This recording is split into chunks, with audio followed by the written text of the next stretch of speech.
ఓం శాంతి 31/12/1983 అవ్యక్త బాప్దాద యొక్క మధుర మహావాక్యాలు. శ్రీమతం రూపీ చెయ్యి సదా చేతిలో ఉన్నట్టయితే మొత్తం యుగం చేతిలో చెయ్యి వేసుకొని నడుస్తూ ఉంటారు. ఈరోజు సాగర తీరంలో అనగా మధువన్ తీరంలో మధుర మిలనం జరిపేందుకు ప్రియుడు తన ఆత్మిక ప్రియురాళ్లతో కలిసేందుకు వచ్చారు. ఎంత దూరాల నుండి మిలనం చేసుకునేందుకు వచ్చారు. ఎందుకు? ఇటువంటి అద్భుతమైన ప్రియుడు మొత్తము కల్పంలో మరెప్పుడు లభించజాలడు. ప్రియుడు ఒక్కరు కానీ ప్రియురాళ్ళు ఎంతమంది? ప్రియురాళ్ళు అనేక మంది, ప్రియుడు ఒక్కరు. ఈరోజు విశేషంగా ప్రియురాళ్ల గాన సభలోకి వచ్చారు. ఈ సభలో ఉత్సవం జరుపుకోవడం ఉంటుంది కానీ వినిపించడం ఉండదు. కనుక ఈరోజు వినిపించేందుకు రాలేదు, కలుసుకునేందుకు మరియు జరుపుకునేందుకు వచ్చారు. విశేషంగా డబల్ విదేశీ పిల్లలు ఈరోజు ఉత్సవాన్ని జరుపుకునేందుకు వచ్చారు. నూతన సంవత్సరాన్ని జరుపుకునే సంకల్పాన్ని తీసుకొని వచ్చారు. బాప్దాదా కూడా నూతన సంవత్సరంలో స్నేహము మరియు సహయోగ సంపన్నమైన అభినందనలను ఇస్తున్నారు. సంగమ యుగము నూతన యుగం, భవిష్యత్ సత్యుగం ఈ వర్తమానంలోని నూతన యుగపు నూతన జీవితపు ప్రాలబ్ధం. బ్రాహ్మణుల కొరకు నవయుగము శ్రేష్ఠ యుగము ఇప్పుడే ఉంది. ఎప్పుడైతే బ్రాహ్మణులుగా అయ్యారో అప్పుడే నూతన యుగము, నూతన ప్రపంచం, నూతన దినము, నూతన రాత్రి ప్రారంభమయ్యాయి. ఈ నూతన యుగపు నూతన జీవితంలోని ప్రతి క్షణము పదమాలతో సమానమైనది, వజ్రతుల్యమైనది.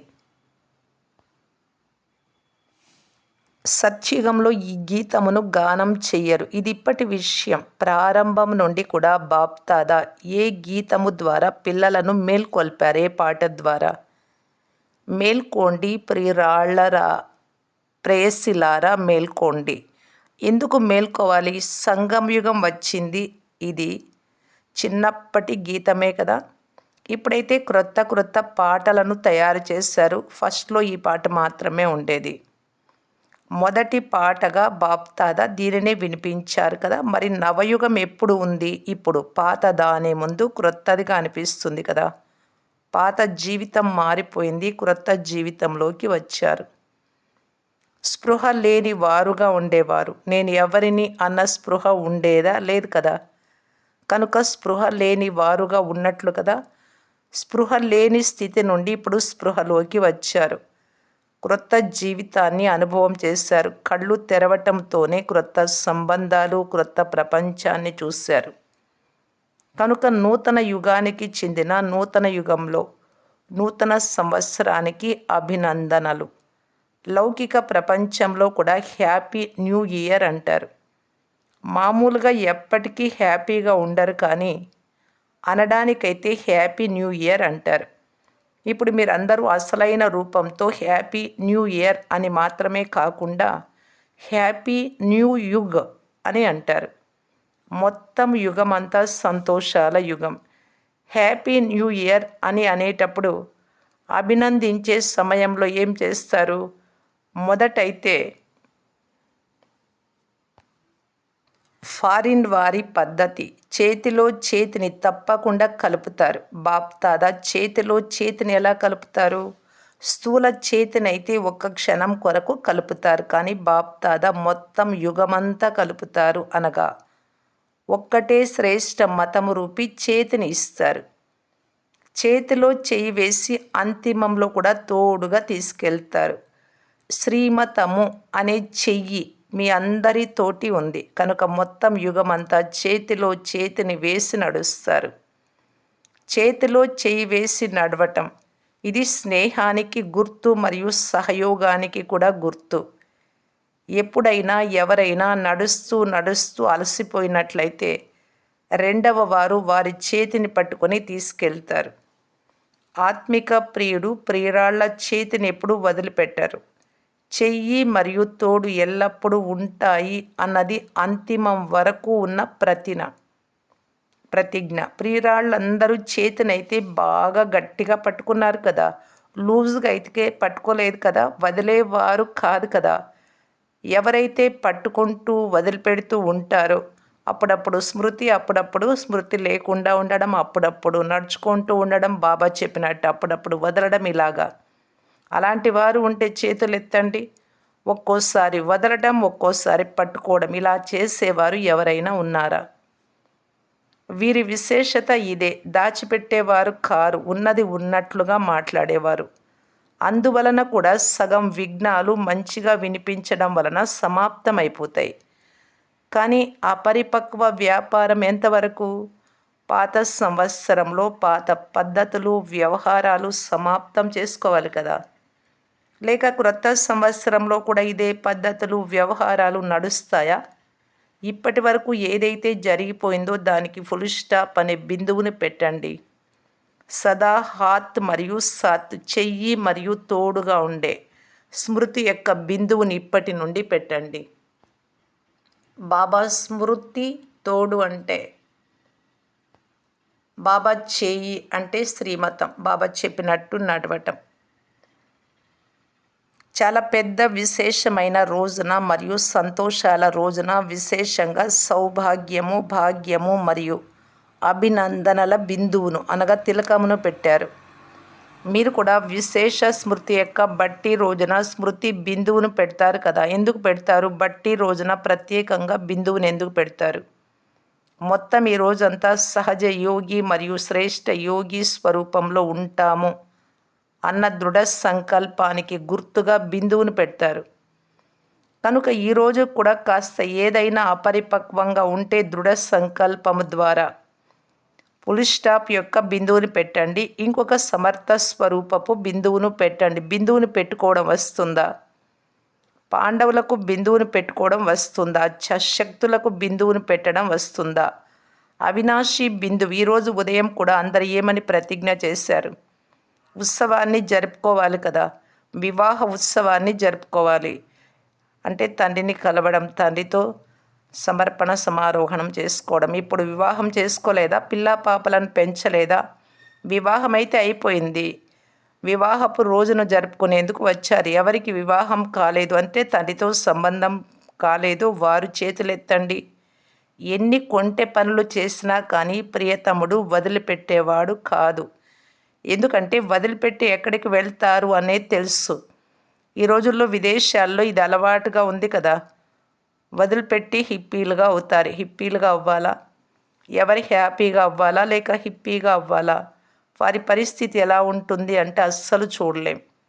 మీరందరూ రాజ్య అధికారులు, అప్పుడప్పుడు తుంటరి వారుగా అవుతారు అన్నది బాప్దాదాకు తెలుసు. కానీ తోడు తీసుకొని వెళ్తాను అనేది బాప్దాదా ఏదైతే ప్రతిజ్ఞ చేశారో దానిని బాప్దాదా వదిలిపెట్టలేరు. కనుక తోడుగా నడిచేదే ఉంది.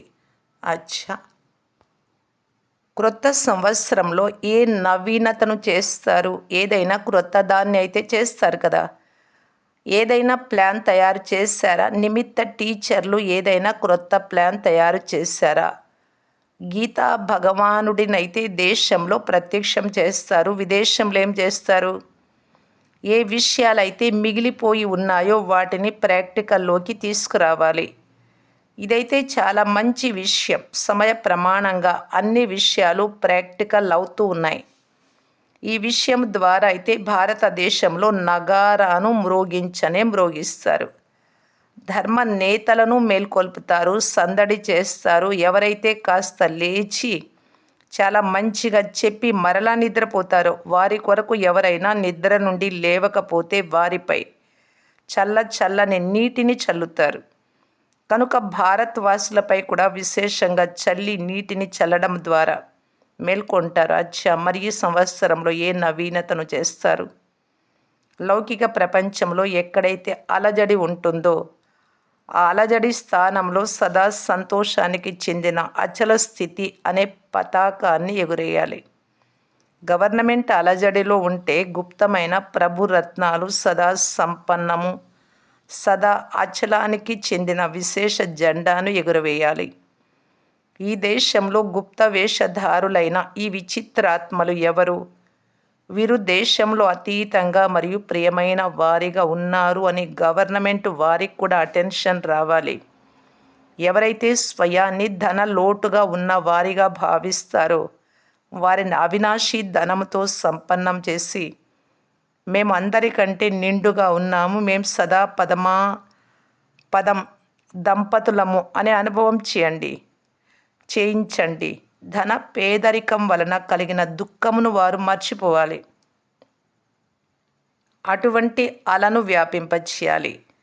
ఎవరు వచ్చినా కానీ వారు తరగనంత ఖజానాలతో నిండుగా అయిపోయాము, వేరే ధనం కూడా ఉంటుంది అని తెలుసుకోవాలి. ఆ డబ్బే కాకుండా ఇక్కడ జ్ఞానధనం, ఇంకా ఈ ధనము ద్వారా ఆ స్థూల ధనం కూడా స్వతహాగానే సమీపంగా వస్తుంది.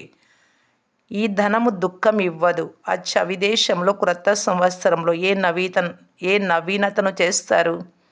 సెంటర్లు అయితే తెరుస్తూ వెళ్తున్నారు మరియు తెరుస్తూ ఉంటారు. ఇప్పుడు ఈ సంవత్సరంలో విదేశంలో కూడా విశేష క్వాలిటీ కలిగిన సేవ విశేష రూపంతో జరగాలి.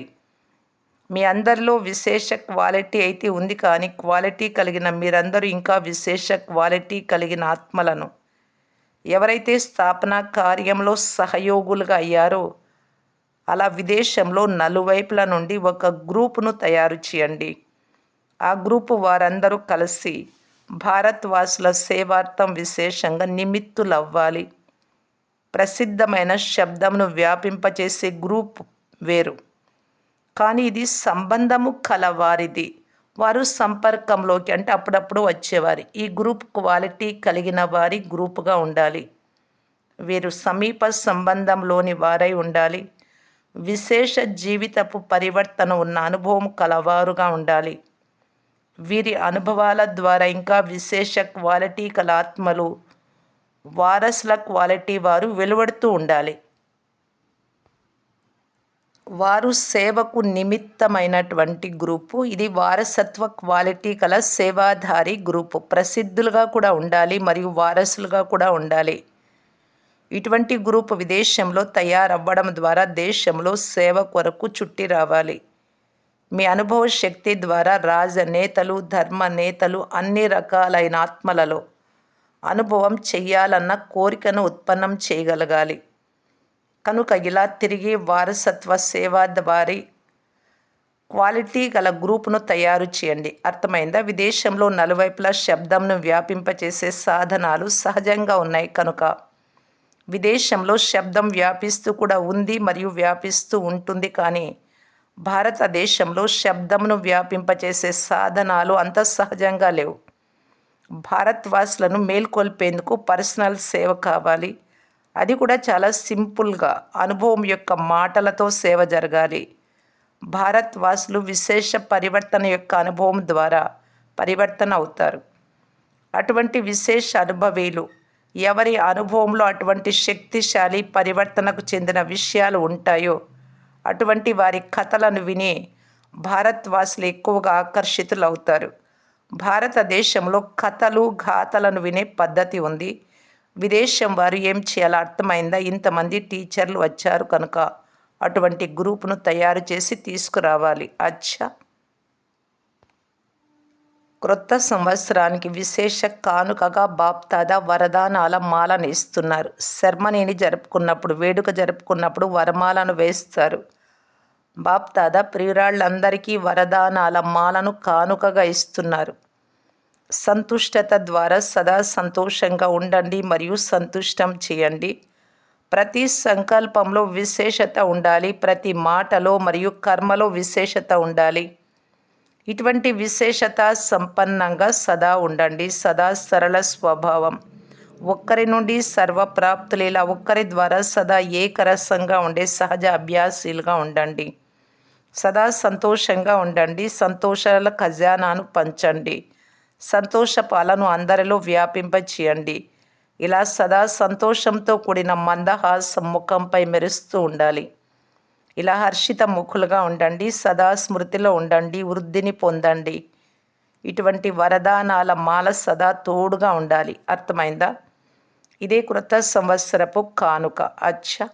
ఇలా సదాకాలపు వరదానులు సదా హాత్ మరియు సాత్ యొక్క అమర శ్రేష్ఠాత్మలు ప్రతి సంకల్పంలో నవీనత అనే విశేషతను జీవితంలో తీసుకువచ్చేవారైన ఇటువంటి విశేషాత్మలకు సంగం యుగం యొక్క నూతన సంవత్సరం యొక్క అమర ప్రియ స్మృతులు, ఎగిరే కళ యొక్క ప్రియ స్మృతులు మరియు నమస్తే.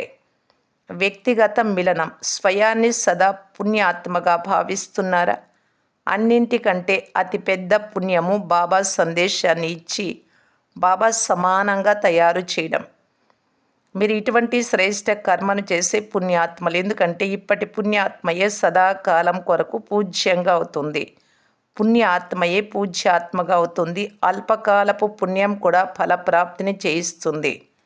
అది అల్పకాలికమైనది. ఇది అవినాశి పుణ్యం. ఎందుకంటే అవినాశి బాబాకు చెందిన వారిగా తయారు చేస్తారు. ఇందుకు ఫలం కూడా అవినాశిగా లభిస్తుంది. జన్మ జన్మల కొరకు పూజ్యాత్మగా అవుతారు కనుక సదా పుణ్యాత్మగా భావిస్తూ ప్రతి కర్మను పుణ్యమైన కర్మగా చేస్తూ ఉండండి. పాపపు ఖాతా సమాప్తము. వెనుకటి పాప ఖాతా కూడా అంతం. ఎందుకంటే పుణ్యం చేస్తూ చేస్తూ పుణ్యం వైపు ఉన్నతమైపోతుంది, పాపము క్రింద అణిగిపోతుంది. పుణ్యం చేస్తూ ఉన్నట్లయితే పుణ్యం యొక్క బ్యాలెన్స్ పెరుగుతుంది మరియు పాపం క్రింద ఉండిపోతుంది, అనగా అంతమైపోతుంది. కేవలం ఇలా పరిశీలించుకోండి. ప్రతి సంకల్పము పుణ్య సంకల్పంగా ఉందా? ప్రతి మాట పుణ్యమైనదిగా ఉందా? వ్యర్థ మాటలు కూడా ఉండకూడదు. వ్యర్థం వలన పాపం పోదు మరియు పుణ్య ఫలం కూడా లభించదు. కనుక ప్రతి కర్మ, ప్రతి మాట, ప్రతి సంకల్పం పుణ్యమైనదిగా ఉండాలి. ఇటువంటి శ్రేష్ఠ పుణ్యకర్మను సదాకాలం చేసే పుణ్యాత్మలు. దీనిని సదా గుర్తుంచుకోండి. సంగంయుగ బ్రాహ్మణుల పని ఏంటి? పుణ్యం చేయడం. ఎంతగా పుణ్యకార్యాన్ని చేస్తారో అంతగా సంతోషం కూడా ఉంటుంది. నడుస్తూ తిరుగుతూ కూడా ఎవరికైనా సందేశం ఇచ్చినట్లయితే ఆ సంతోషం ఎంత సమయం ఉంటుంది? కనుక పుణ్యకర్మ సదా సంతోషపు ఖజానాను పెంచుతుంది మరియు పాపకర్మ సంతోషాన్ని పోగొడుతుంది. ఒకవేళ ఎప్పుడైనా సంతోషం మాయమైపోయింది అంటే ఏదో పెద్ద పాపం చేయడం అయితే వదిలేయండి, కానీ చిన్న అంశ మాత్రపు పాపమునైనా తప్పకుండా చేసి ఉంటారు అని అర్థం చేసుకోండి. దేహ అభిమానంలోకి రావటం ఇది కూడా పాపమే కదా. ఎందుకంటే బాబా స్మృతి లేదు అంటే పాపమే ఉంటుంది కదా. కనుక సదా పుణ్యాత్మా భవ. అచ్చా, రాత్రి 12 గంటల తర్వాత పిల్లలందరికీ అభినందనలు. నలువైపులా గల స్నేహిలు, అల్లారు ముద్దు పిల్లలు, సదా సేవాదారులైన పిల్లలకు సదా నూతన ఉత్సాహము, ఉల్లాసంతో నిండిన జీవితానికి నూతన సంవత్సరమునకు అభినందనలు. సంగమ యుగము నవయుగం. ఇందులోని ప్రతి క్షణము క్రొత్తదిగా ఉండాలి. ప్రతి సంకల్పము అతి క్రొత్తదిగా ఉంటూ ఉత్సాహ ఉల్లాసాలను ప్రాప్తింపచేస్తుంది. అటువంటి యుగంలో నూతన సంవత్సర శుభాకాంక్షలనైతే బాప్దాదా సదా ఇస్తూనే ఉంటారు. అయినా కూడా విశేషమైన రోజున ఎల్లప్పుడూ స్వయం కూడా నూతన సేవలో స్వయం కొరకు ప్లాన్స్ తయారు చేస్తూ ప్రాక్టికల్లోకి తీసుకువస్తూ ఉండండి. మరియు ఇతరులకు కూడా మీ నూతన జీవితం ద్వారా ప్రేరణనిస్తూ ఉండండి అని విశేష స్మృతులను తండ్రి ఇస్తున్నారు. లండన్ నివాసులు లేక ఎవరైతే విదేశాలలో ఉన్నారో వారందరి ప్రియ స్మృతులను మరి హ్యాపీ న్యూ ఇయర్ కార్డులను కూడా పొందాం. చాలా చాలా లెటర్స్ అయితే చేరాయి. చిన్న పెద్ద కానుకలను కూడా పొందారు. బాప్దాదా అటువంటి క్రొత్త యుగంలో శ్రేష్ఠ కర్మను చేసేవారు మరియు క్రొత్త యుగంలో రచించేవారైన పిల్లలకు విశేష వరదానాల సహితంగా నూతన సంవత్సర అభినందనలను ఇస్తున్నారు. అందరూ చాలా మంచి ప్రేమతో మరియు శ్రమతో సేవ చేస్తున్నారు మరియు ఎల్లప్పుడూ సేవలో బిజీగా ఉండి ఇతరులకు కూడా సేవ ద్వారా బాబా వారసత్వానికి అధికారులుగా తయారు చేస్తారు. అచ్చా, దేశ విదేశాలలోని పిల్లలందరికీ మళ్ళీ పదే పదే అభినందనలతో కూడిన ప్రియ స్మృతులు. అచ్చా, ఓం శాంతి.